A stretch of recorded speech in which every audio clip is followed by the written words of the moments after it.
So, are you ready to do this week's podcast or what?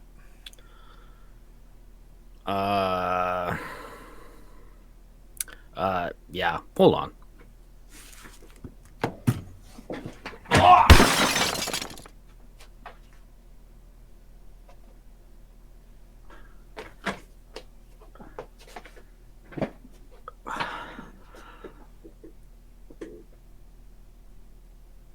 Cue the intro?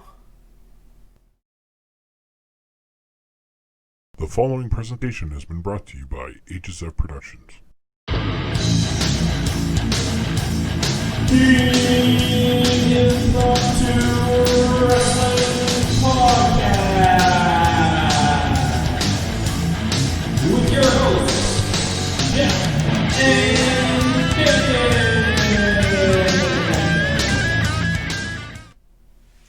Hey guys, welcome back to IWP, the Impromptu Wrestling Podcast. We are your hosts. I'm Tally006. Over to my left, as always, is my brother Damien. Are you doing okay there, buddy? Yeah, I don't know what happened. I just let's just do it. Let's just get it going. All right. Let's get going. All right. Just want to remind everybody that we appreciate all the views and all the subscribes. But if you are new to the channel, think about liking, drop that subscribe, leave us some comments below on what you thought of AEW this week, and we will be gladly to converse with you on social media. Let's get right into the show. We got a really good show. Probably fly through this one a little bit quicker than the last couple of weeks, but we got BTE, AEW Dark, as well as AEW Wednesday Night Dynamite to go through. Let's start it off with Being the Elite. So this was I don't even know how to describe this show. It had its moments. It was kind of back to the bits. There was more bits in this one. Would it, anything stand out to you on this episode? I don't know. I guess the best friends segment was kind of the funniest one. Them trying to come up with something to do on BT. It was nice to see TH2 again. We haven't seen them. Seems like for a long time. We saw this bit at the beginning of the pandemic, and then it was almost like it was forgotten with the lead up to episode 200. So it was good to see that come back. I think this works really well for them when they finally do get to come back to Dynamite. It sets them up for this storyline where they've been slighted, they've been forgotten about, and they're gonna come back with some hunger and some vengeance for the tag team division, especially with so many new tag teams coming in and almost taking their spot, right? With FTR Right. and stuff like that. So yeah, I'm excited for what TH2 is gonna do. I mean, these are talented guys, so yeah, it'll be interesting to see how that plays out. I really enjoyed the cold open, with the Matt Hardy's been doing this gigging. He's been showing color to get out of doing household chores, and now it's growing to Nick and Kenny trying to get out of media. I thought that whole bit at the beginning of the episode was really good, and of course we get Broken Matt Hardy explaining what a gig is in the terms of wrestling, with as explained by Broken Brilliance and stuff like that. I'm loving all that shit. Had you heard that term before? Gig? Yeah. In wrestling? The whole Cody chair shot. The chair was gigged. Is how they explained it. So just that things are prepped for the gimmick, gigged. I've heard that. I never really heard it in the sense of I've always heard it as blading, not gigging. Right. So that was a little new, but I've heard, a gigged chair or a gigged prop, I guess similar but different use, a homonym, if you will. So, what did you think about part 2 of the Private Party saga? This was way better than part 1. I don't know. Maybe because I wanted to see the bear in action, and we didn't get to see that in part one. So this week, it just all came out really well. That poison Rana that the bear does to Mark Quinn, holy shit! Like he did that so good. Like standing still, it's only his momentum. It's not like you have another weighted body to help the turn go, but he spiked himself right on the ground. It was amazing. Yeah. And then the bear getting the $12. Bones and the bear are the winners, and yeah, I thought it was great. And during this whole segment we got to see Gamer Boy Leroy. He had died in the Bones snapped his neck or something like that, and he fell into Grand Theft Auto world. So we saw another little hint of that, but then he shows up and interferes in the match. So this, I get the gimmick that he's going for, that he's like a gamer and he fell into the gaming world and whatnot, but I don't know. It seems like they're not quite sure where the direction is going for him. So it'll be interesting to see how that plays out. But I'm intrigued, in the least. Didn't really play off too well in these last two parts, but I'm intrigued to see where it goes. Mm-hmm. What'd you think about Hangman and his new thing of like not knowing who wrestlers are? Oh, I like it. I like that too. It totally plays into this drunken cowboy thing. He's just, who is this guy? It's freaking Matt Hardy. Like, how do you not know who Matt Hardy is? Because it's kind of it reminded me of that. Was it last week in the funeral where he didn't know who Peter Avalon was? Yeah. So I hope he does that more. Yeah, definitely. Yeah, so there's some good parts to BT and some not so good parts. I'm getting the public Swole announcement is usually a good one, and so that didn't come off very well. It was nice to see again, because again it was kind of lost with the whole pandemic thing, and we were kind of critical when we first saw this. If you remember, like, it was just like, yeah, it's a good idea, execution not quite there. That's kind of still where I'm standing on this. It's a good idea. Execution just needs to be a little bit crisper. The joke needs to be a bit smarter, I guess. I don't know. But I mean, it's good to see Swole back. We'll be talking about her later on Dynamite, making her Dynamite return. I'm over. Psychic was back. I'm over Kenny and Colt. I'm done with this. They've jumped the shark for me. Like, this. It's the same thing every time. It's the same thing every time. They're not. Before, it was clever how Colt was getting onto the show. When he was the basketball, or the news, when the news was playing behind Kenny and he was the screensaver. Like, that's clever and it's funny. Yeah. But now it's just Kenny chasing Colt all over the place, and I'm fucking over it. Yeah. Yeah, they needed to stick, I think, with that for a while. Like, Kenny goes to a restaurant and Colt's the waiter. Or he's sitting at the next table or something. Yeah. That's clever, and it's the joke. But now it's just blatant that Colt's on the show and Kenny doesn't like it, and he's trying to beat him up for it. And it's just like, it's dumb now. So, I don't know. I'm done with the Kenny Colt stuff. I like that Dustin was in this episode. Yeah.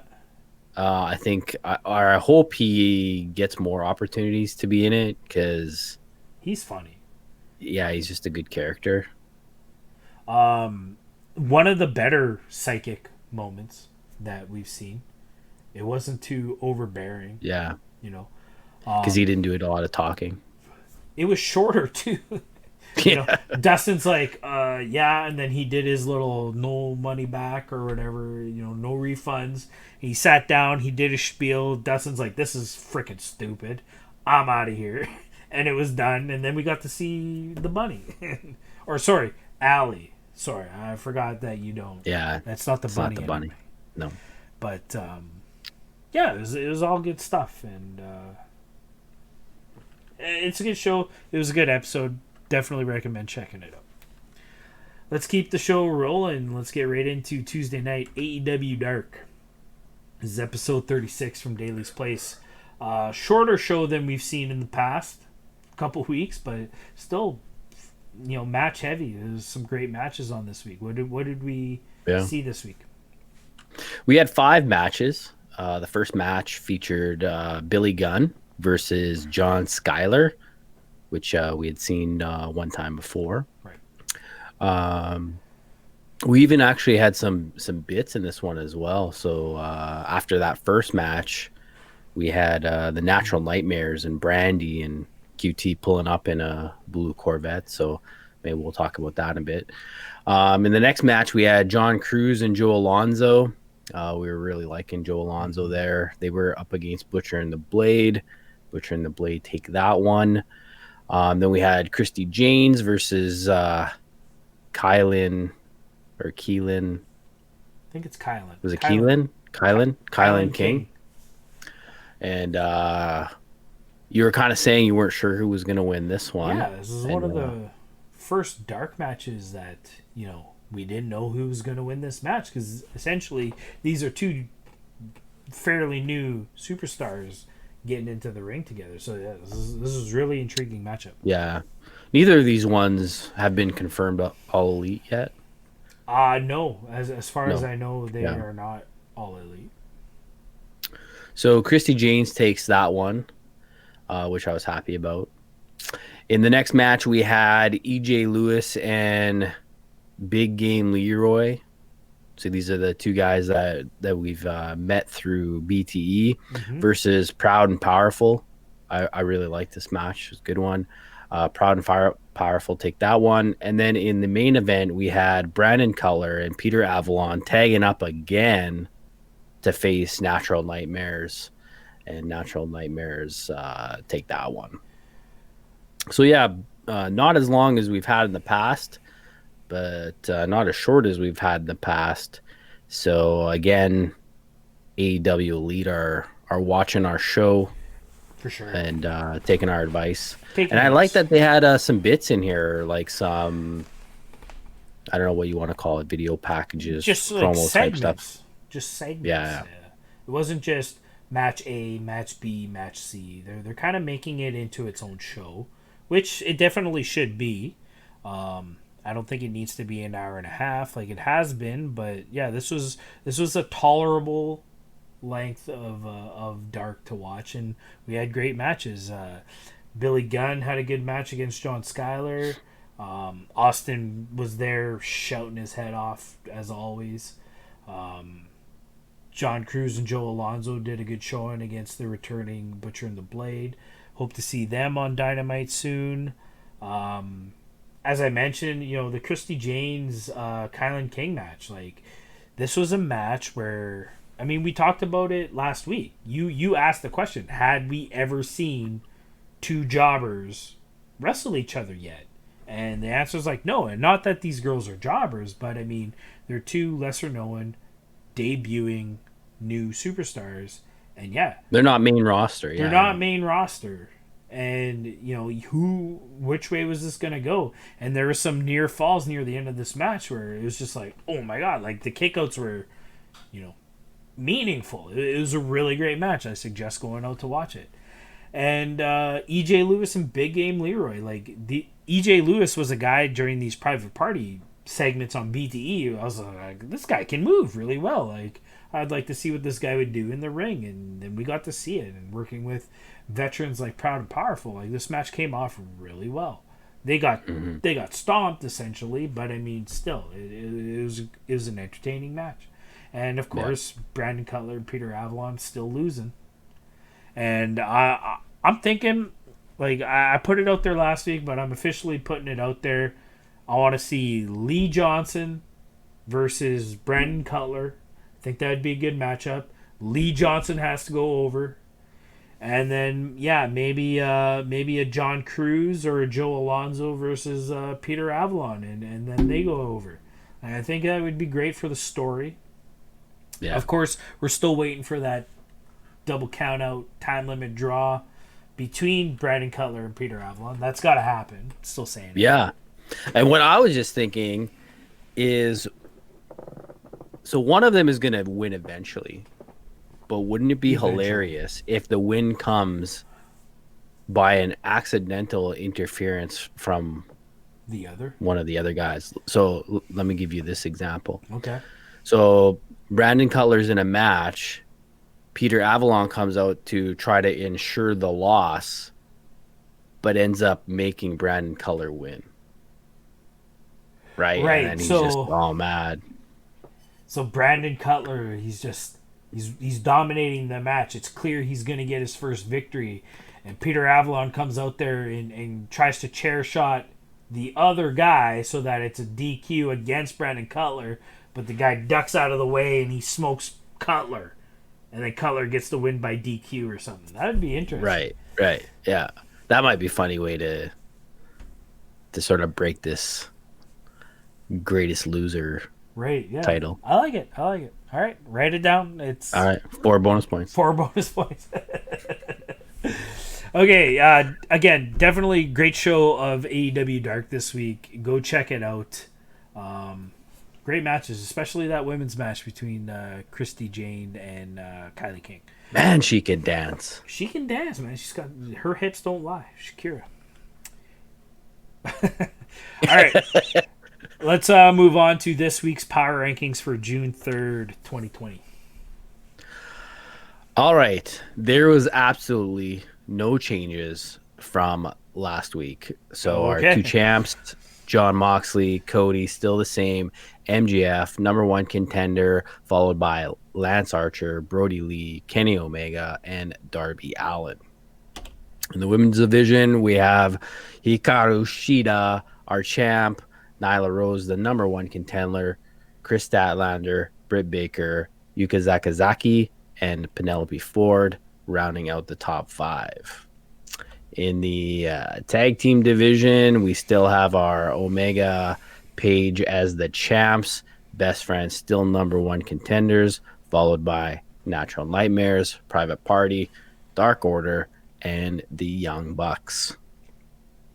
There hasn't been a lot of ranking changes in like the last 2 months, right? But hopefully that's going to change now that they're back to lives. Right, for sure. All right, so let's get right into Wednesday Night Dynamite, June 3rd, 2020, live from Daly's Place as always. Started off the show with a great tag team match. Go ahead. This was one that Kip Sabian and Jimmy Havoc won to get into this match. Oh, okay. Is that correct? Yeah. Like they won last week. That got them this title shot because this is a title match. Yeah. I've said in the past, Jimmy Havoc, one of my guys. I like Jimmy, even though he's not super, technical wrestler. I like his gimmick and what he's about. Kip Sabian, just superb athlete, and then you have the tag team champs. So this was just a recipe for going to be a great match, and I don't think they disappointed. I thought it was good. This was a great tag team match. It was good to see, Hangman Page and Kenny back together. They worked really well together. There wasn't any more of that.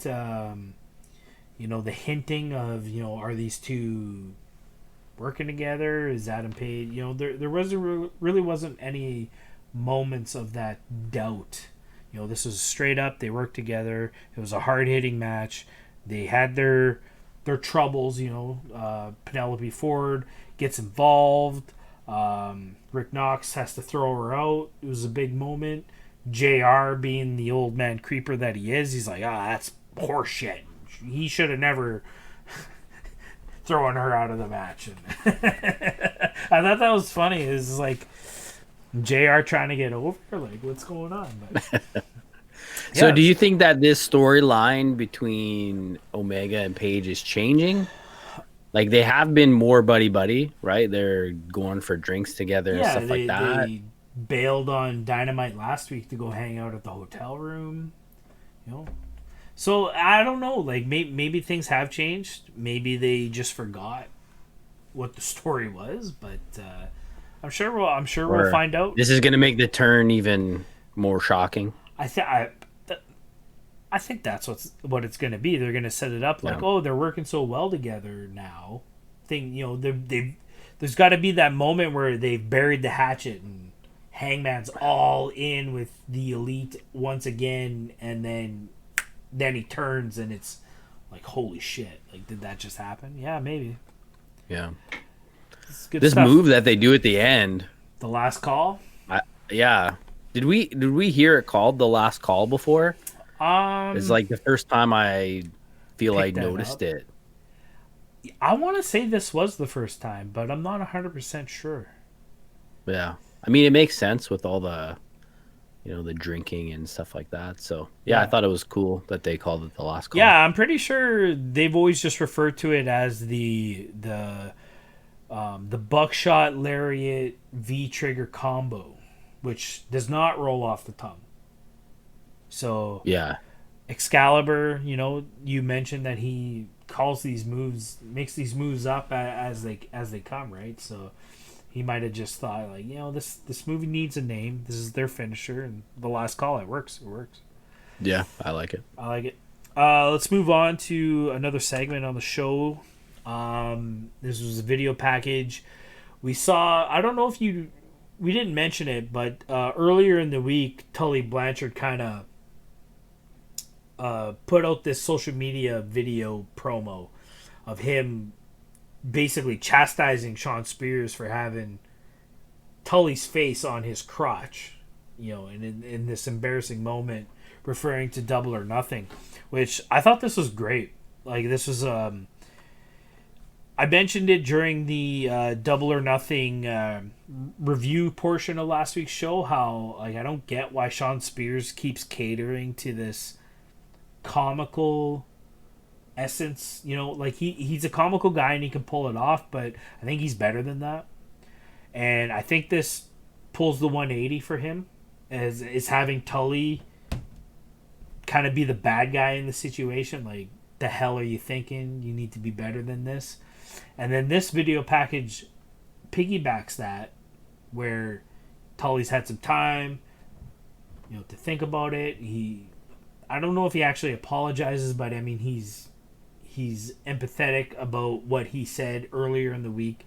And he's like, yeah, I just realized that you're missing that something. You're missing this something. And apparently this something is a fingerless glove. And then later the commentators, JR especially, mentioned that, there's been many, many wrestlers who've worn that glove, in the past. And it means something. But I'm having trouble placing like a fingerless glove. Like, to me, that seems hokey. Like what are they going for here? Do you have any ideas of what this is all about? I didn't have any ideas. I was hoping that you had some ideas. I'm blanking.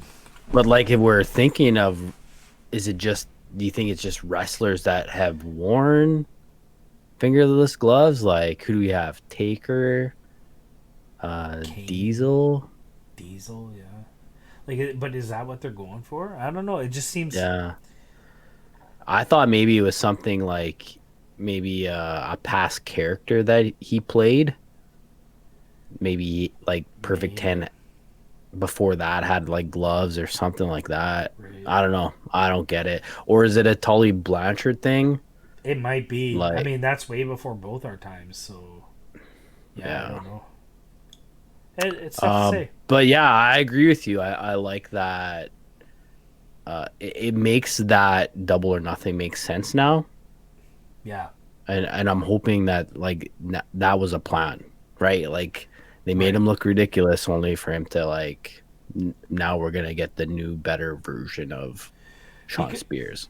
Because like the chair shot heard around the world, and then Dynamite starts, and he's the chairman, and he was this badass guy. That was the coolest thing That was ever. the coolest thing. And for some reason, they got away from it, and then Sean was doing this losing streak and the search for a tag team partner. Like, they lost focus. And I'm hoping this brings it back. I like Sean Spears as the badass heel who, I wonder if it's not that they lost it, it's just they didn't think it was working. I can't see that happening because, fuck, was it working? Yeah.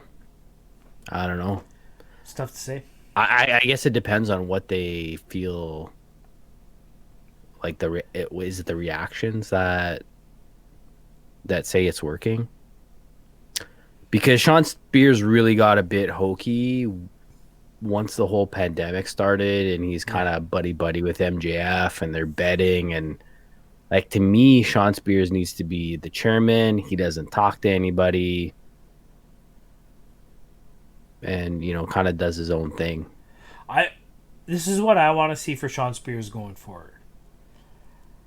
He needs to have these matches against enhancement talent, and he can lose these matches, but he needs to lose them by DQ, where he just loses his mind and starts chair-shotting people. And that's how the match ends. And it'll be a continuous thing. Even if he wins a match, for some reason he just has to go out and get a chair and knock the guy out. He needs to be this vicious. He needs to be the chairman. Like, to me, that was working. I agree. We will see in the future what Tully has in store. I'm glad to see Tully back. And like I said, this is a good kind of 180 for Sean Spears' character, all because of a couple great promos done by Tully Blanchard. Interesting to see how this will all play out. Let's move on to the next matchup of the night. We had Brian Cage back in business, back in action, going up against the captain, Sean Dean. Taz out there for moral support, I suppose. Not that Brian Cage needs it. But another squash match. It seems like we have 3 or 4 of these squash matchy kind of characters right now, which I'm a little hesitant about. I mean, it makes sense for Brian Cage. The guy's a freaking monster, or a machine, as they put it on the show. But I mean, Wardlow squashing people, Brody Lee was squashing people. Is this gimmick getting old? Are there too many of these guys, or what do you think? Yeah, I mean, I feel like he's coming in the same situation, right? Like, he's gonna face Jon Moxley, so he has to be that machine who just blows everybody away. That's what Brody Lee was. Mm-hmm. That's what Wardlow is for going in the match with Cody and all that jazz. So I think it's just part of the character. And then, once his Jon Moxley match is over, then I think it will go back to some more sort of regular kind of stuff. But I thought the best part of this, and probably why he was booked this week anyways, was for the Taz promo, which was much better than the week before. For sure. I felt like he wasn't losing his words. He got his point across. He was more confident back on the mic, and I think I said that last week. It's just like he'll get it. It'll come back to him. It's just this is the first time being on camera. I mean, he's been doing commentary for the past 15 years. You know what I mean? Like, he hasn't been in the ring as a character, on-screen character, in a really long time. And I think he was a bit nervous last week. But this week he knocked it out of the park. One of my old catchphrases. It was great. What do you think about Jon Moxley coming out for this, though?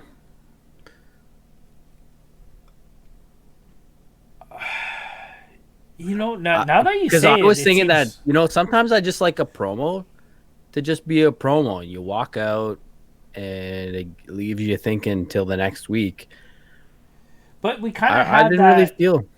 We kind of had that last week as Taz finishes his promo and John Moxley's on commentary. He doesn't really say anything. He just smiles and smirks, which was kind of the preface to this promo, how Taz didn't like that he was just smiling and smirking at him and stuff like that. But, I mean, yeah, maybe the Moxley promo could have been done next week to draw this out a little bit longer.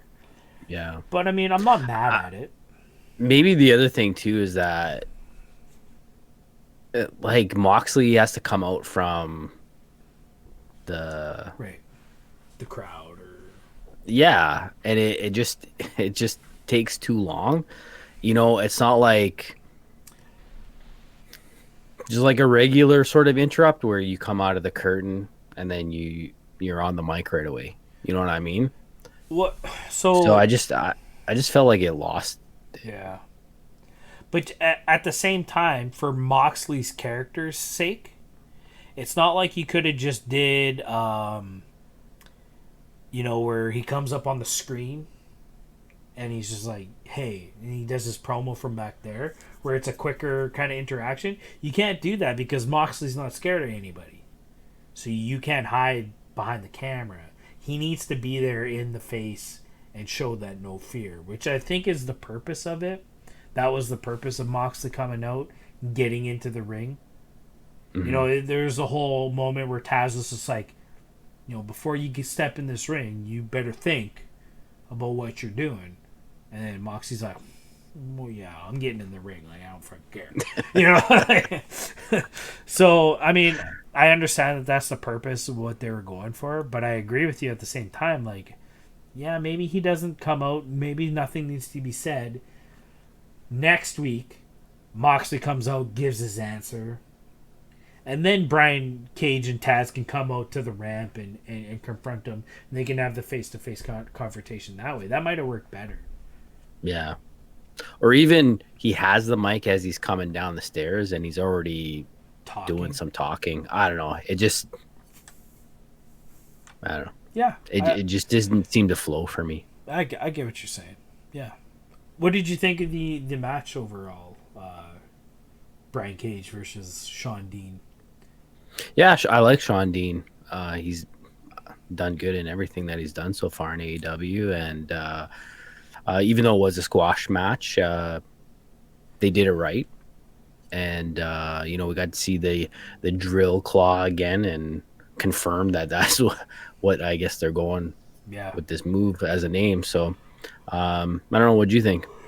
I thought this one came off a lot better than last week where he was wrestling Lee Johnson, right? Shawn Dean being a bit bigger guy, they kind of meshed a little bit better. The moves didn't seem so, with someone as slender and lanky as Lee Johnson is, someone a bit more built, the moves felt a bit crisper in a way. So. Mm-hmm. This match definitely came off better. No knock to Lee Johnson. I like what this kid's doing for sure. But this one came off a little bit better. And again, it got the point across that Brian Cage is a machine, and he's gonna plow through everybody he touches, which is fine with me. I said we needed another big guy. I wasn't expecting another squash machine, but another big guy to wrestle. So yeah, it's working. I like it. Excited for Fyter Fest, which we will talk about later. As we move into another segment of the show, we had an interview, if you will. Alex Marvez was out in the parking lot somewhere, and Lance Archer was beating I didn't even know who he was beating the shit out of. Did you recognize who? Somebody with a luchador mask. Like, it wasn't Serpentico. It wasn't.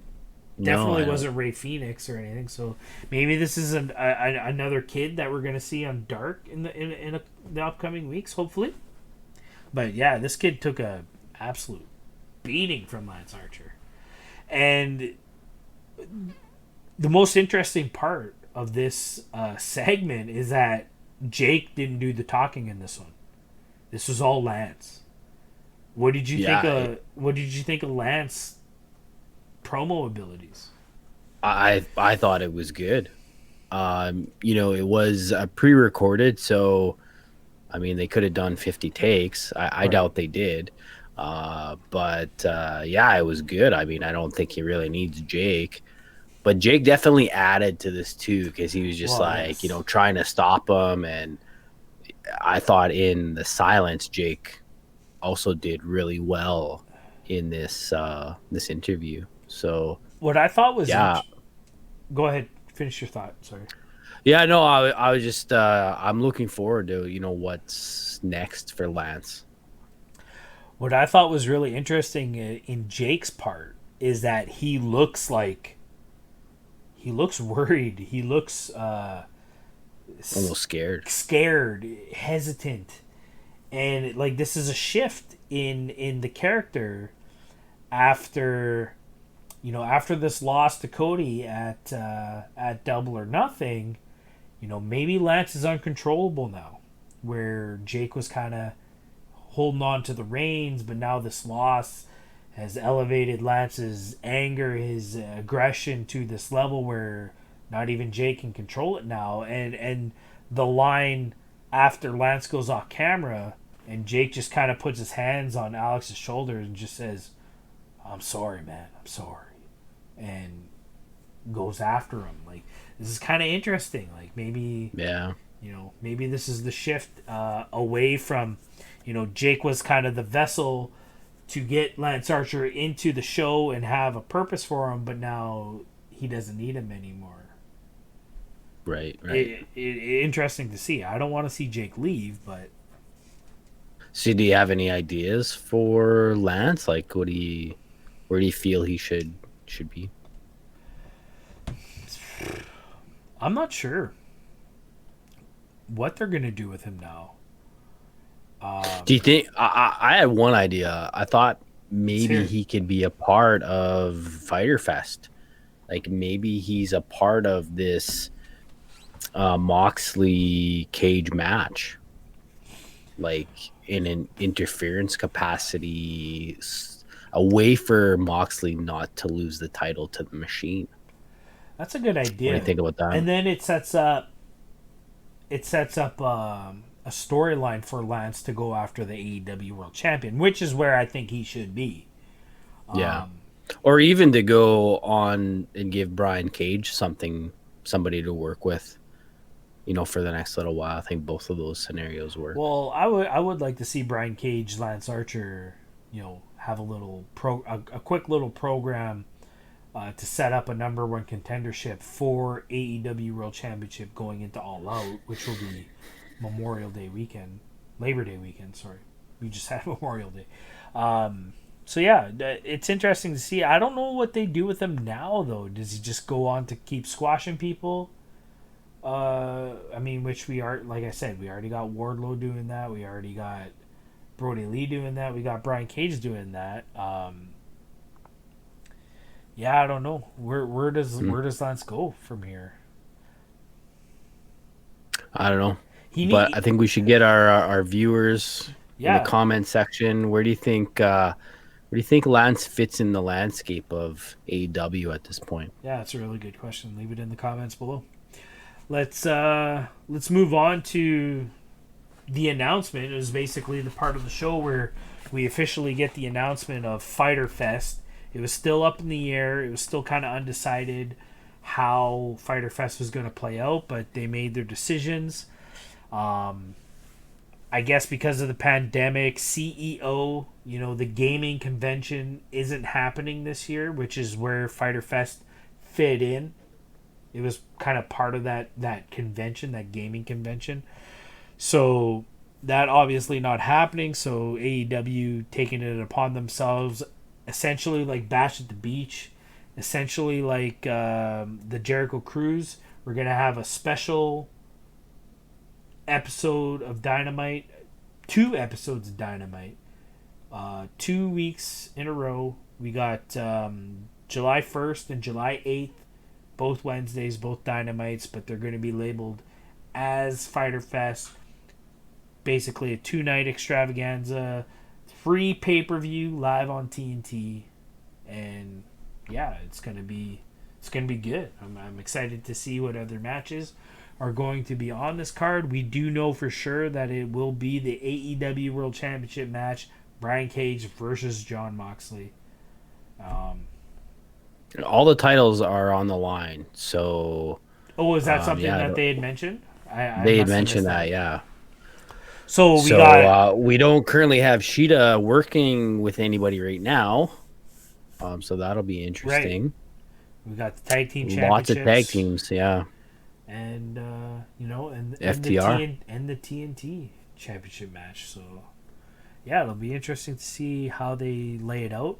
Who's going to be working on these two shows? It's going to be a big 2 weeks, and I'm looking forward to it. So definitely stay tuned as more matches are laid out and booked for these 2 nights. We will definitely have a prediction show for sure, and hopefully not lose again. Hopefully Damien will get one back on me. We'll see. All right, let's move on to the next matchup of the night. Le Champion. Chris Jericho versus Colt Cabana. This match all stemmed from the end of last week's episode where the whole Jericho-Tyson confrontation. Colt Cabana kind of was front and center holding Jericho back, and there was a special, post-Dynamite exclusive on social media that showed that Jericho didn't take lightly to Colt Cabana being in his face, and it was all his fault that he couldn't get to Tyson. And this match was booked basically the moment Dynamite went off the air last week. What were your thoughts of this matchup? Well, when I saw it, I was like, this is weird. Like Cabana, really? Like, did you catch last week, like the week before when Colt was holding him back? Because I never noticed that. It wasn't until they replayed the footage this week that I caught that. I can't honestly say that I noticed that Colt was there, because I couldn't help but see, I forget what his name is, goofy looking guy, was on Dark a couple weeks ago. He was one of Sean Spears' potential partners in a tag team match. And he was just like right in the camera's focus as Jericho's like, Tyson. This goofy guy was like, Durr. Oh yeah. I know exactly what you're talking about. I thought the same thing. So I couldn't keep my eyes off of him. But when you watch the replays, it's just like, oh yeah, he's right there. Like Colt Cabana was like right there. So do you feel like this was a plan all along, or this was a Jericho, hey, I noticed this, we could use this and book it? Yeah, I think that's what it was. But I mean, it did happen right away. Like this backstage, like everybody was still there. I mean, they might have filmed it half an hour later, but I mean, it was definitely that night that they showed this social media scrum, if you will, that Jericho was calling out Colt Cabana. So it could have been planned, but I mean, it's obvious that Tyson's not going to be able to be a part of Dynamite week to week. But it's also very obvious that this is leading to a Jericho versus Mike Tyson showdown of some sort. If it's a wrestling match, if it's a full boxing match like we've seen in WWE many, many times, Jericho versus Tyson is happening, and it's probably going to happen at Fyter Fest. But Tyson's not going to be able to be there week to week, so they need something for Jericho to do as he, he'll have a match, he'll get on the mic, and he'll talk shit about Tyson, and that's how the story will progress. We've seen this many, many times when a celebrity sports star is trying to get into the wrestling, be a part of the show, but the guy who's there every week has to carry the storyline. So right, that's what I think is going on. And you think that they're gonna do this at Fyter Fest? It seems like a waste of the name, right? Like Tyson can bring pay-per-view numbers. I But feel like it'd be a waste. I mean, But like I get it. Jericho's I don't the think GOAT. Jericho can go out every week and keep this story going. Jericho's the for GOAT. a month. Jericho's the Yeah. GOAT. But to carry this until All Out in September, that's pushing it. Yeah. Yeah. So, and I mean, we're already hooked. We're already like looking forward to this showdown with Tyson. So I think it's got to be Fyter Fest. It's 4 weeks away. It's got to happen. What'd you think of this match? I mean, it's Colt Cabana. I've voiced my opinion on it before, but I think they did it right where, Jericho was setting him up for the Superman pin, which I hate, but then he countered it, which was like the eventual downfall of Colt Cabana. So I think it all worked out. It wasn't the best match. It wasn't the crispest, hard hitting though. Like Jericho's chest was red from those chops. Which, yeah. I mean, I like to see that, but I mean, it wasn't spectacular. Yeah, but it was solid. I mean, I feel like, it was content, and then it's a setup for something we're probably going to talk about in a little bit. And then we get the Orange Cassidy interrupt. Well, yeah, and that's going back to the promo, the segment last week, where Inner Circle was talking about what they're going to do at the end of the show for the pep rally, right? It was the pep rally last week. And Orange Cassidy just, sloths his way through the shot.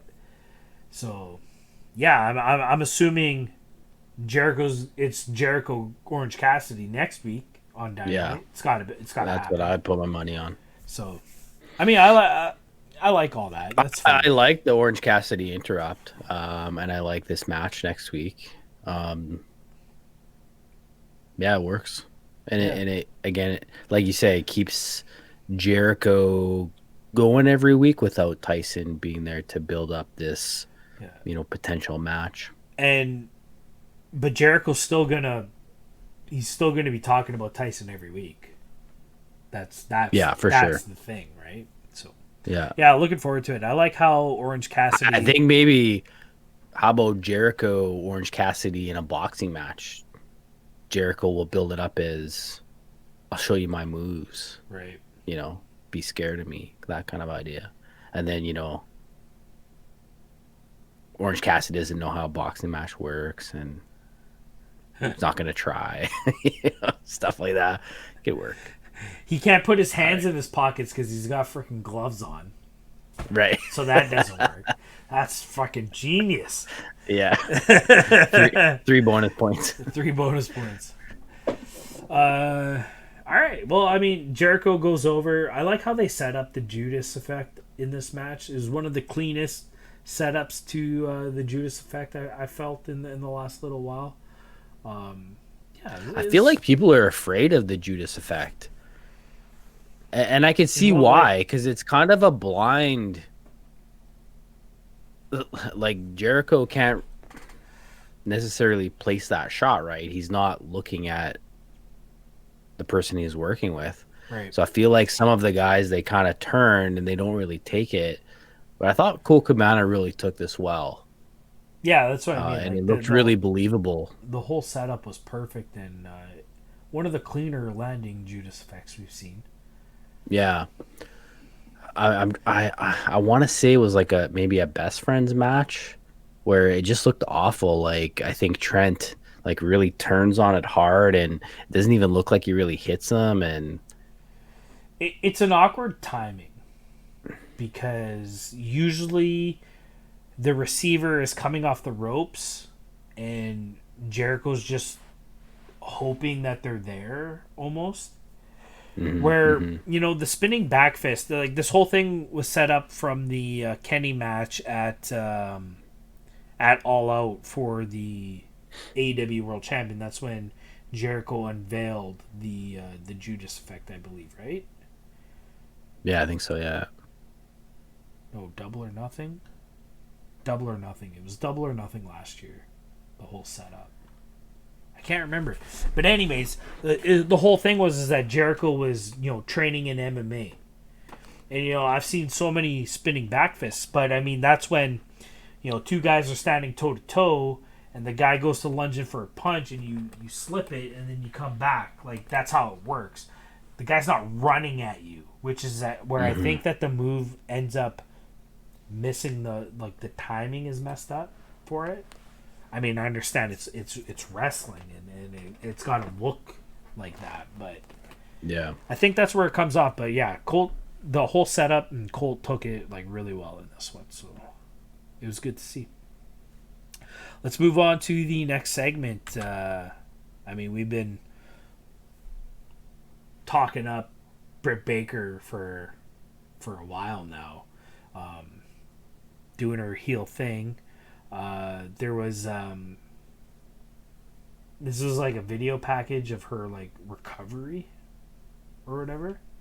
Yeah, she's like training and doing therapy and okay. And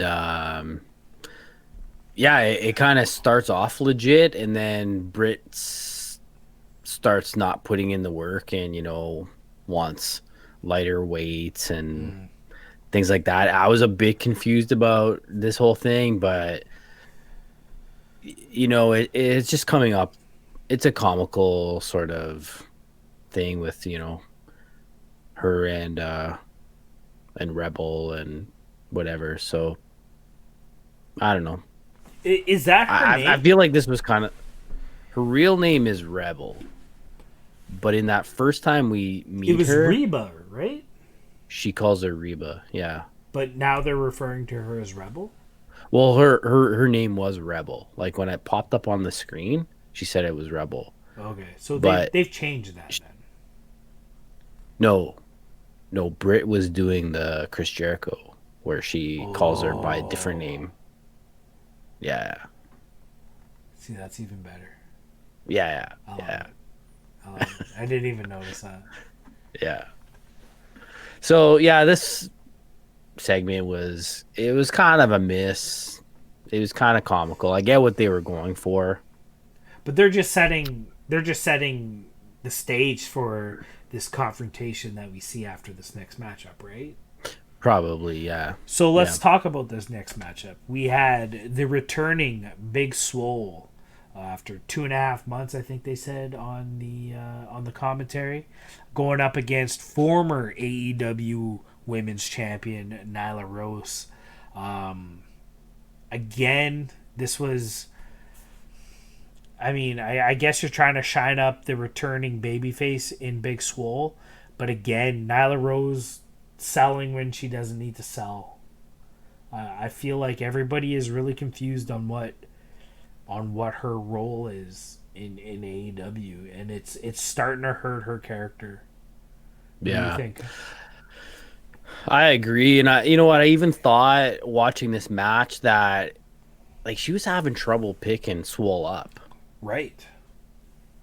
Like it wasn't domination here. Mm-hmm. She ends up pulling out the victory, but yeah, I don't know. I wonder if other people are confused about her character. We've talked about it quite a bit. Right. I don't know. What did you think about the match? I mean, that's exactly it. I was just like, why? Like, you just lost the AEW World Champion. You should be on a freaking tirade. You should be slamming bitches. Big Swole, great to see her back, but I mean, you ran into the Beast and she's pissed. That should be the character. But her, Swole controlled this match for again the majority of it. This was Double or Nothing all over again, and I mean, yeah, I'm like just... the abdominal stretch. I was like, yeah, come on, is this a move you do on like a Brock Lesnar type character? Right. You don't. Yeah. So I mean, I'm completely confused on what they're thinking with Nyla Rose. I don't know if it's her. I don't know if it's just, Tony Khan, his vision. I don't know, but to me, it's not working.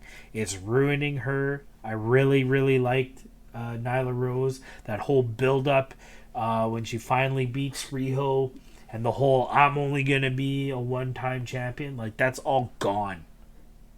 Like that should it never even happened, and it's unfortunate because like she was set up so well to be, the female Brock Lesnar, just be a dominant champion and just roll through people. Still have that ability to sell when you need to sell, but she's selling at all the wrong times and it's not working. And I just feel bad for her. Like, shit. Yeah. You're not selling on a chop. Yeah. Like it's got to be something a bit bigger than that.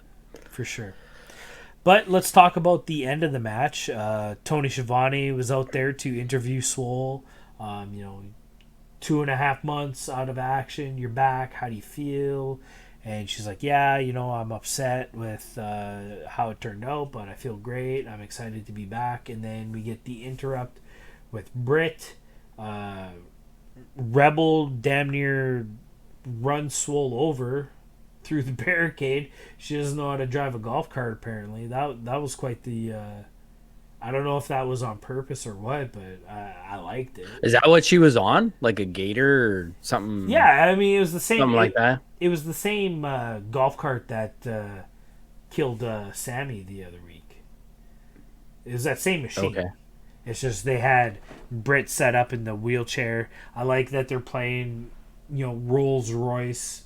They had it played into the character. That was all working good. And then, Britt kind of cuts this quick little heel promo. And,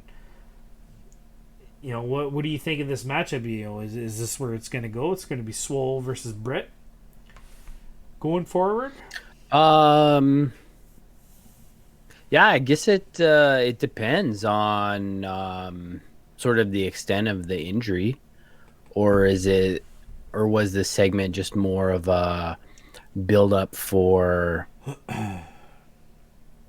Britt Baker, kind of cementing her heel kind of character, and then Swole being more of the face, getting the interrupt on her and that kind of idea.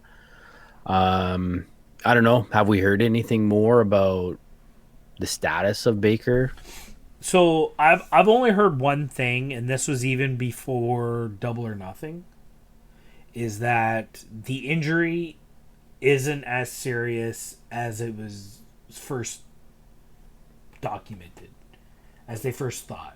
The injury's not as serious as it thought. So this has me thinking like, okay, they're gonna work with this. They're gonna work it well, and Britt will work it well because she's an awesome heel. Chew on this little tidbit. This is what I think is gonna happen with Baker. Oh, okay, points. Bonus points coming up here. She's gonna milk this injury for all it's worth, and she's gonna do that classic heel. I don't want to compete because I'm injured thing, but Swole is going to challenge her. Kylan King's going to challenge her. Statlander's going to challenge her. Like, there's going to be all these challengers, but she's like, no, I'm injured. I can't wrestle. But then you find out that docs are like, no, she's fine. Like, we've cleared her for action weeks ago. And she's going to be, like, forced into action. She's still going to be out in the knee brace. She's going to, oh, no. Like, she's going to play that whole bit. Like, it's going to be great. That's what I think is going to go on. But yeah. That's good. I like that because it really falls into the, it's kind of anti-role model. Yeah, well, that's That's the whole thing is that she's a role model, but it's the worst role. Like, you would never want your little girls to grow up to be like her, So that it plays into that whole shtick. So, yeah. Looking forward to that. All right, next segment of the night, we had another interview with Darby Allin, this time by Tony Schiavone. Obviously, Taz working with Brian Cage, which we've talked about. Tony brings it up, do you think this attack that Brian Cage kind of focused on you during the ladder match was because you turned down Taz? And Darby doesn't really address that.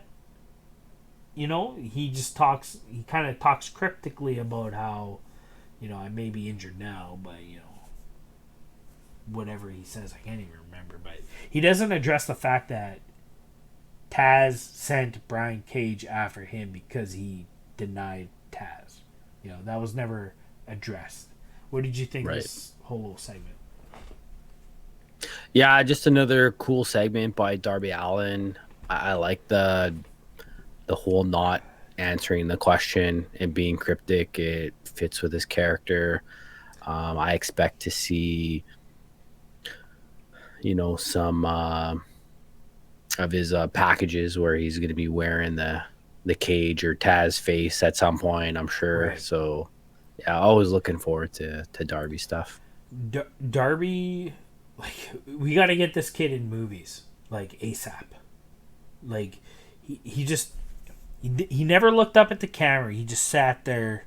He was kind of in his hands, and he said his lines, and then just walked. He never acknowledged the camera at all, which I think takes a lot of discipline. I mean, you watch our friggin'. I'm looking at myself the whole time. I can't not look at so for him to be just straight ahead and it's crazy. He's so talented. So yeah, I'm excited to see where this goes. Much like, I got to bring it up again. It should have been Darby and Lance in the finals, but I'm looking forward to maybe a Darby versus Brian Cage, a little tune-up match before he takes on Moxley. I think that'll turn out really well. Is this injury, you think, a real thing, or is this just a work? Darby's definitely taken worse bumps than what he took in the. If anything injured him, it was that the skateboard stomp, where he kind of caught his shin on the ladder. I think if anything injured him, it was that. It wasn't where he had him on the ladder. Brian Cage kind of throws him out and he lands. That didn't look too bad.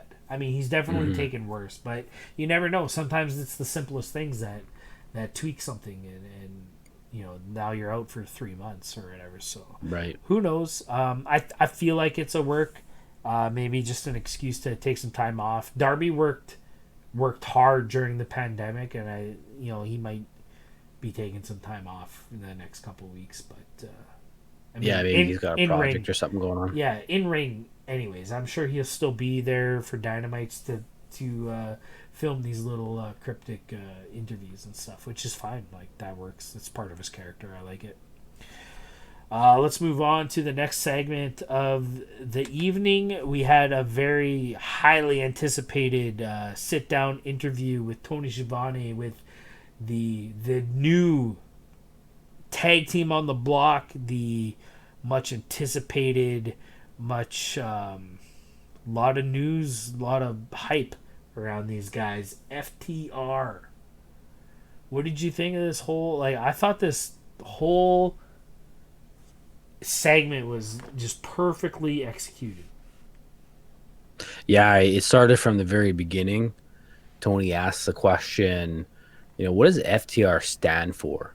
Yeah. And I thought the response was just fantastic. They said it means many things, and they focused on the R being about revolution and bringing back that idea of AW being a revolution. So yeah, I thought that was cool. What'd you think? I completely agree with you. Their answer was very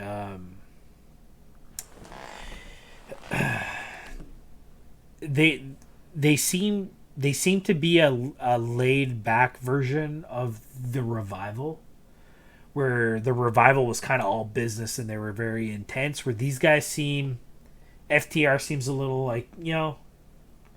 this means this and that means that, and it means whatever you want it to mean. And then as you get further into the interview, and then we have the Butcher and the Blade interrupt and stuff like that. Like, they're still super cool. They're super chill.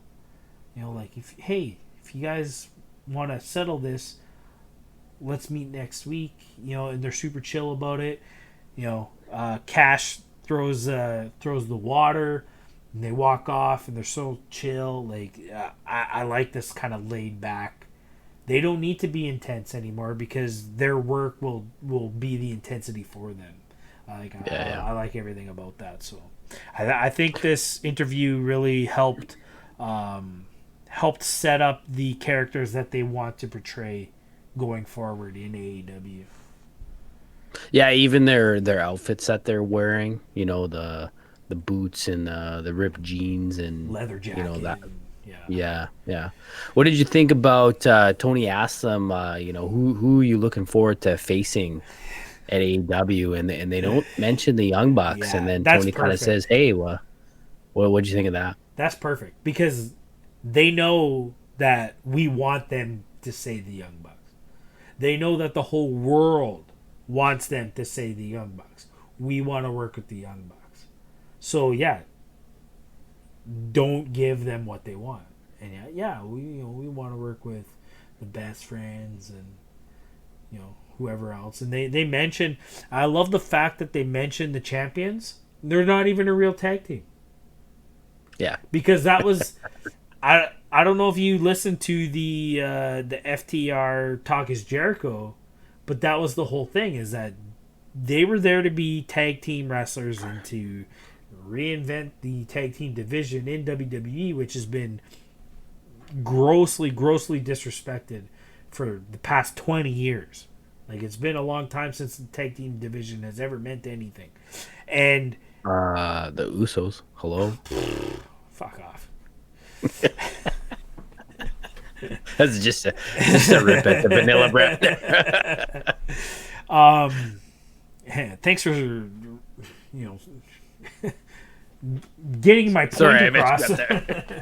But like, how many tag team champions in the vanilla brand in the past 20 years have been two singles wrestlers just thrown together?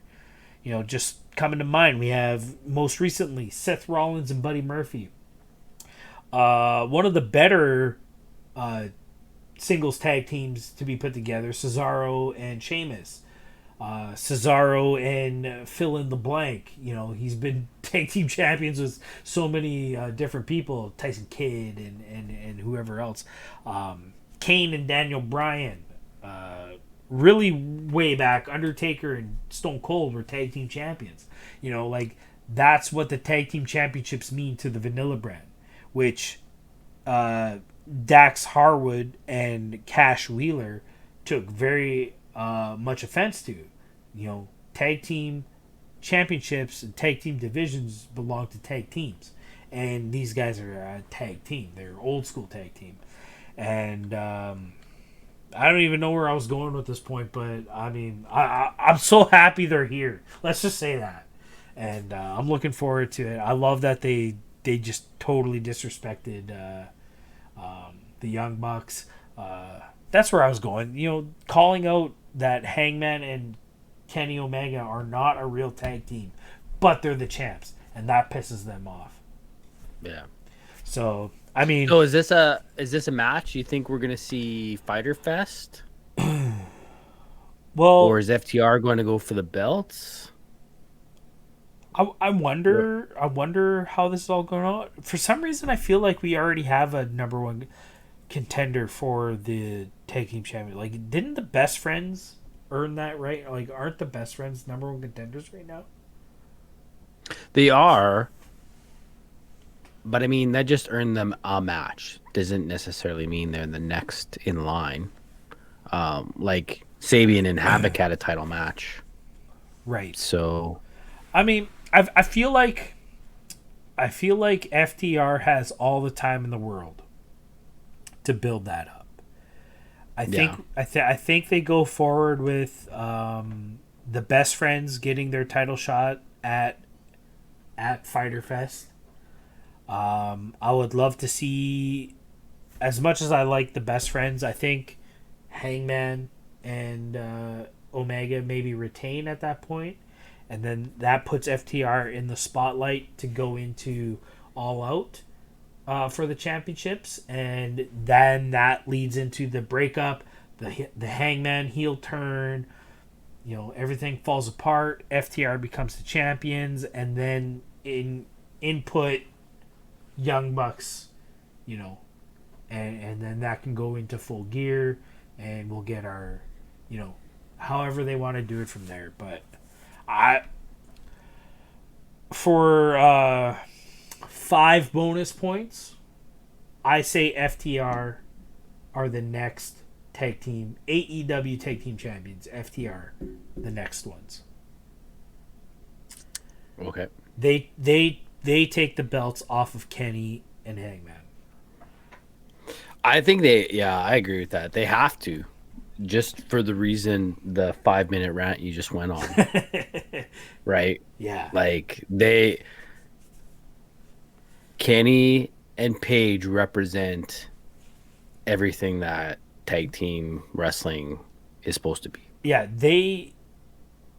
to FTR, in FTR's point of view, Kenny and Hangman represent every reason why they left the Vanilla brand. So, yep. yeah. I like it. All right. Okay, let's move on to the next segment of the night after that whole spiel.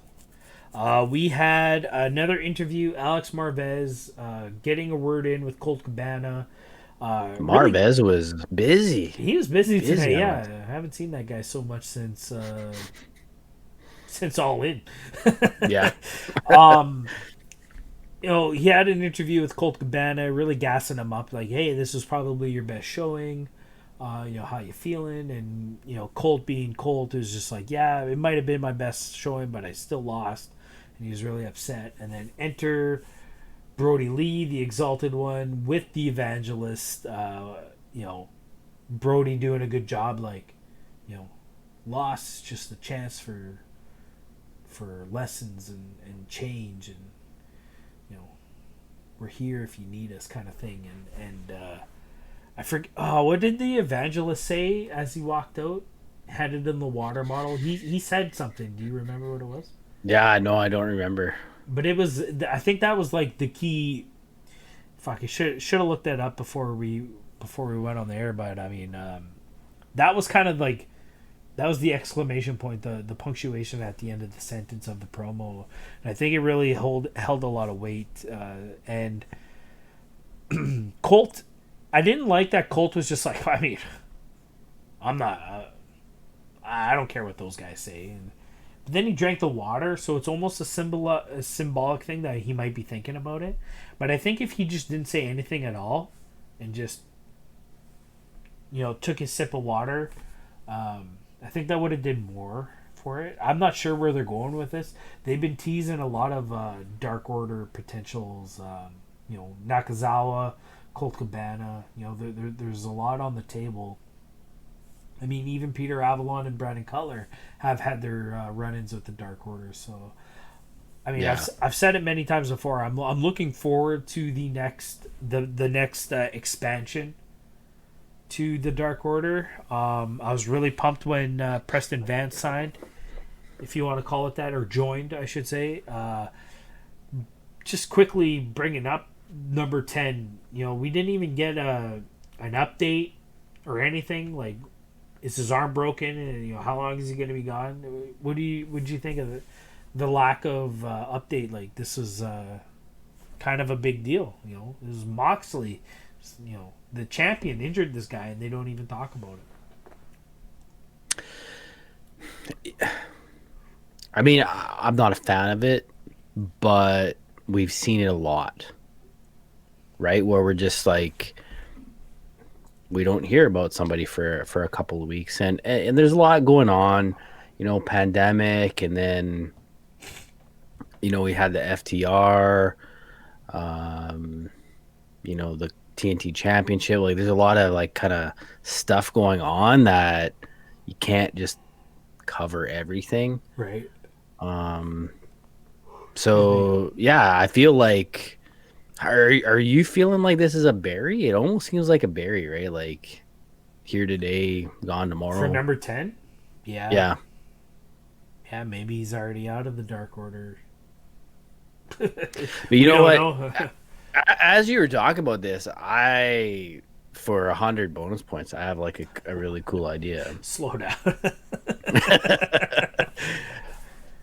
Go ahead, though. What if all these guys that have been propositioned by the Dark Order are really part of the Dark Order, and the Dark Order's been running like Fight Club, like you don't talk about Fight Club. You don't talk about Dark Order.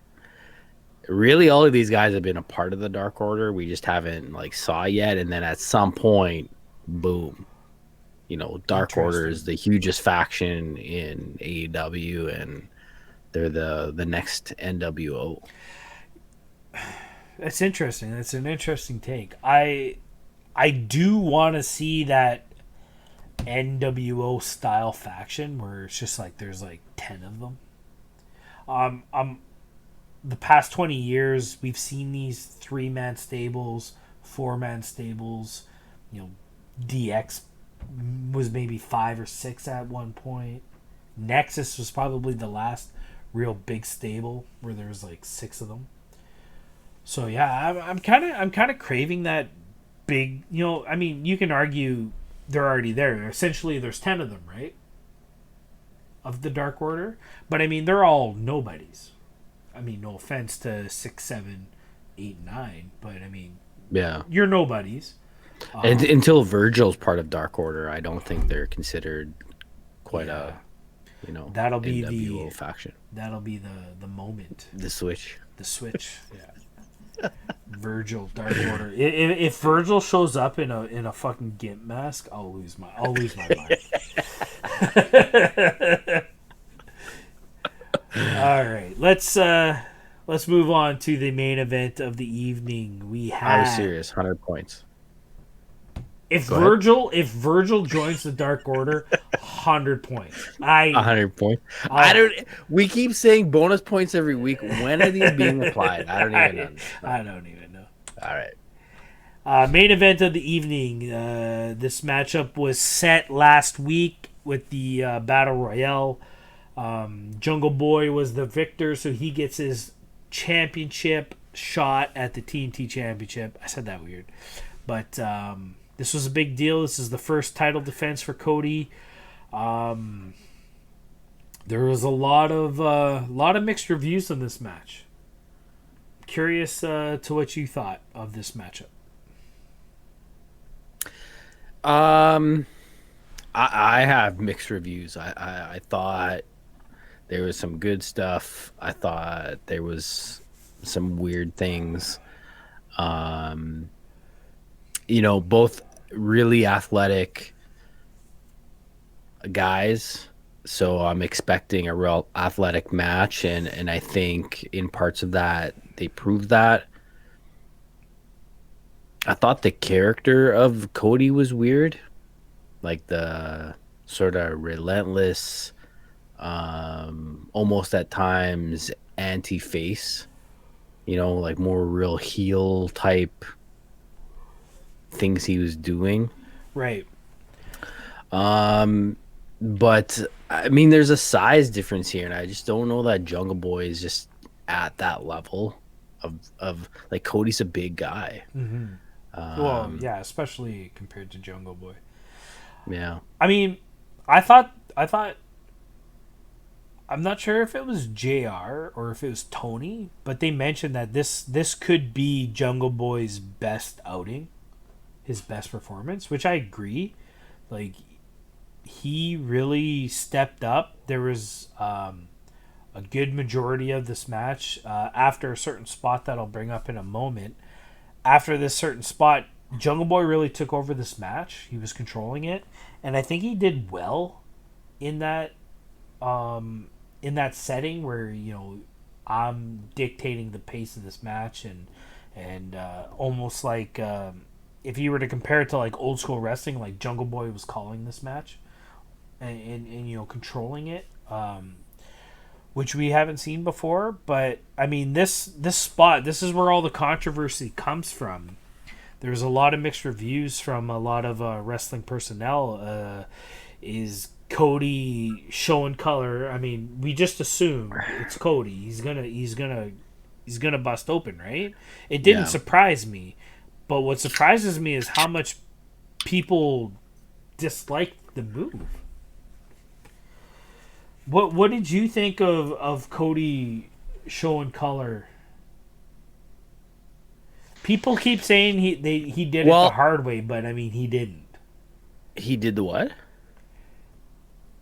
So look, I forget. I didn't hear what you said there. Jimmy Corderas, he was a former WWE referee. He was kind of the focal point this week of the criticism of Cody showing the color. And in his little spiel on social media, he says that it was unnecessary for Cody to show color the hard way. But I mean, Cody didn't do it the hard way. It made it seem like he did. But I mean, there was a reason why Jungle Boy was talking smack to MJF the whole time, is because Cody's blading at this point. He's gigging. Yeah. We just learned about this on Monday. So right. All these wrestling business guys, I mean, we know who a few of them are. A lot of them we don't like. But they keep saying that Cody did this the hard way. He didn't. Like, it's so blatantly obvious that he didn't. But anyways, that's just me being critical of so-called wrestling guys. Yeah. But did you feel like the match... Don't they call them marks? They are marks, yeah. Marks, yeah. You know what? When I saw this happen, I mean, it was hard for me in the moment to come up with an opinion, because imagine this. I'm watching wrestling. It's Wednesday, having a good time. You know, the wife comes home. She walks in just as the camera goes back to Cody bleeding. Right. And then for my wife to say, "Oh my God, this guy's bleeding again." Yeah, they're so. If we want to complain about the bleeding, it should be that he almost does it too much, that it's almost not a Cody match unless we see the blood. For sure. If we take that off the table, I think the blood was part of the story. Because again, Jungle Boy is small compared to Cody. Mm-hmm. And we would expect Cody to win. So this is giving a glimmer of hope to Jungle Boy. At least that's how I'm reading the story. Right. So I didn't have a problem with it, other than it's just kind of comical that we see it in almost every match. Yeah. Which I am on your team here. I agree that Cody's been doing it a little too much. It's almost expected, and it's almost disappointing when he doesn't now. But, I mean, when you look at... We've talked about showing color and how there's a time and a place for it. And when you don't do it all the time and then it does happen, it means something. And we've said this before. But let me throw this at you. Again, Jimmy Corderas, he was really critical, said this match didn't need the color. There was no sense for it, but his main argument is that in these times of pandemic and COVID and everybody's in health unrest and stuff like that, that it was in bad taste for him to bleed, which I disagree with, for the very reason that COVID has nothing to do with blood. It's an airborne, contracted virus. If this was, 1988, in the depth of the AIDS pandemic and wrestlers are just bleeding all over the place, yeah, that's kind of insensitive, because that's how the specific virus spreads. But to me, Cody showing color being disrespectful to COVID, I don't get. And I don't get why this guy's all up in Cody's face about this. What are your thoughts on that? I think Kadobra here is just trying to make a name for himself. It's another ref trying to get over. He must be friends with Bryce Remsburg, I think. Yeah. I mean, he is Canadian. Because, I mean, we can sit here and say that it's disrespectful to, my neighbor's grandfather who fought in World War II. Like, there was blood in World War II, and, right. Wars are not good things. So, yeah, we can slap a label on it and be offended about everything. He should know better that it's wrestling. It's a form of entertainment, and yeah, maybe WWE doesn't do this anymore, but this is a part of wrestling, right? A really unfortunate incident happened in this past week, and you can say that MJF put his knee on somebody's head, and that now I'm going to get offended about it. Right. It's obviously not about that, and you can make a relationship between the two, but that's on you just wanting to be offended about something. Yeah, for sure. So yeah, we need to separate those things, or else you'll drive yourself insane about being offended about everything in the world. Yeah, when you think about professional wrestling is entertainment. It's there to entertain us. It's supposed to take us out of our everyday lives and have an escape. Movies and TV shows are the same way. And how many movies and TV shows attack certain issues, not attack, but I mean portray certain issues, and how, why are you not offended from that? What, just because there's you know what I mean? Like, I don't get why professional wrestling always has to take the hit for the entertainment business as being the disrespectful ones, so yeah, I wasn't happy when I read this story about Kadobra was his name, is what his name was. I think that's what I thought you said. Yeah. I mean, he's a nobody. So I mean, he is Canadian. We're not gonna worry about it. He's a Canadian. He's Canadian. He's Canadian. Oh, that's so disappointing, yeah. Kadobra, buddy. He's buddies. Hand in your card. You're done. He's buddies with Santino. Like, I want to like this guy, but man, you were part of the business. You should know better, like you said. Yeah. You should know better that this was just entertainment. It had nothing to do with. It's not like Cody was. If you're offended by that, that's on you, bud. I wasn't offended that he showed blood. The only thing that I like we both said, is the only thing of him showing blood is that he's been doing it too much and it maybe needs to stop. Not because of COVID. That's stupid. It's stupid to think that. So, anyways, Cody gets the win. He defends his title successfully for the first time. This was a really good match.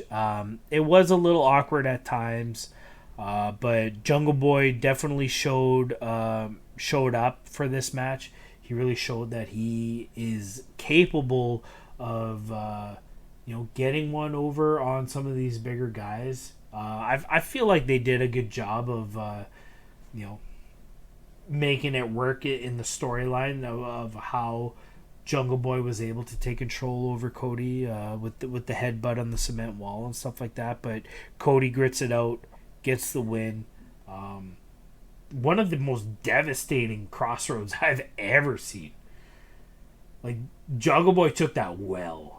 It reminded me of Kenny Omega taking the switchblade from Jay White in New Japan. How he just spikes himself, like, just it was awesome looking. Yeah. Like way better than MJF could ever do or take that move. He's athletic, man. Like, and he started to bulk up, and I think he's gonna be there. And I think he. This kid's only 22 I think he years will. old. Yeah, he will lose this Jungle Boy moniker at some point. I think he has to. You know, I kind of see it like you know, Sid the Kid. Sidney Crosby's not a kid anymore. You can't call him Sid the Kid anymore. So at some point, he won't be Jungle Boy. He'll be something else. So he's just gonna be Crybaby Crosby. He's gonna turn into Crybaby Crosby. Is that what you're saying? No. No one wants to be that. No, yeah. I mean, Jungle Boy, like, he's said in many, many interviews how he really doesn't want to. He wants to earn his take on him for himself. He doesn't want to use the fact that his dad is Luke Perry. So I think him, you know, he's Jungle Boy, and he's making a name for himself, but eventually he'll become just Jack Perry, and it won't be. He won't be Luke Perry's son, Jack Perry. He's going to be Jack Perry. His dad was Luke Perry. You know what I mean? Well, since you brought this up, let's talk about JR calling him Jungle Jack Perry. Like, what do you think about this? Like, everybody else refers to him as Jungle Boy, but JR calls him Jack Perry. Yeah, I don't know what that is, because he's been very, very clear that he doesn't want to be referred to as Jack Perry. He's Jungle Boy. And yeah, I don't know. I think JR is doing him a disservice by referring to him as Jungle Jack Perry, Jungle Boy Jack Perry. Yeah. Yeah, you know, I never really thought about that, but yeah, JR is the only one who kind of says that. Yeah. But I have to assume that that's a production meeting thing. Like, I don't think JR would just do that. But yeah, and then in some respects, like, are you telling JR what to do? Like, yeah, for sure. I don't know. The only thing that I have with Jungle Boy right now is I still feel like if you watch those matches, he's thinking about what he's doing. It's very sort of calculated, and you can like, he's anticipating things happen instead of letting them happen. And I think this match with Cody could have been, you know, up there with some of the best in AEW if it didn't have that. Like, it looks too much like wrestling. If that makes sense to you. It has that choreographed feel to it still. You know, like if I could throw somebody under the bus who's an amazing wrestler, and I love watching this guy, but Jungle Boy and Will Ospreay would have an amazing match, because it would just be so choreographed and pulled off to perfection, which is fine, but it's not pro wrestling. That's choreographed acrobatics. Yeah. You know what I mean? And I mean, it's like the little things, like, you know, let's say Jungle Boy's taking a chop. Like, before Cody even has his hand back, he's already, like, you know, he's got his shoulders in. Like, he knows it's going to happen. Instead of, like, trying to time that, you know, when the chop is coming, then you bring it in. Right. You know, just little things like that. It just seems like it takes a little bit of the magic out of wrestling. Yeah. But I mean, he'll get there. He's just, like you say, he's a kid, and he's only 22. That's crazy. I mean, he's been in the business for a while. Well, yeah. But he'll get there. Bright future for Jungle Boy. I'm excited to see what's going on with him. All right. Well, that was an awesome show. We got through that fairly quickly. I hope you made it to the end here. Yeah. I'm a bit faint right now, actually. Yeah. So I'm glad we're over. Yeah. We'll have to make sure you're patched up and ready to go for next week. So, all right. thanks for watching, everybody. Let us know if you made it to the end. We'd appreciate that. Leave it in the comments below if you made it to the end. Like the video, it helps us out a lot, and subscribe and hit that notification bell so you know exactly when we go live. Tell all your friends about us. Yeah, anybody who you know who likes wrestling, even watched wrestling back in the 90s, let them know about us, because we're definitely from that era, and yeah, we want to grow this community for sure. So thanks for watching, everybody. We'll see you next week. Probably another big week of wrestling leading into Fyter Fest next month. We're really excited about what's going on. So we'll leave it at that. We'll see you guys next week. Peace out. And go fuck yourself. Jason Corvette. And Cadobra. Yeah, fuck that guy. Fuck, I'm mad.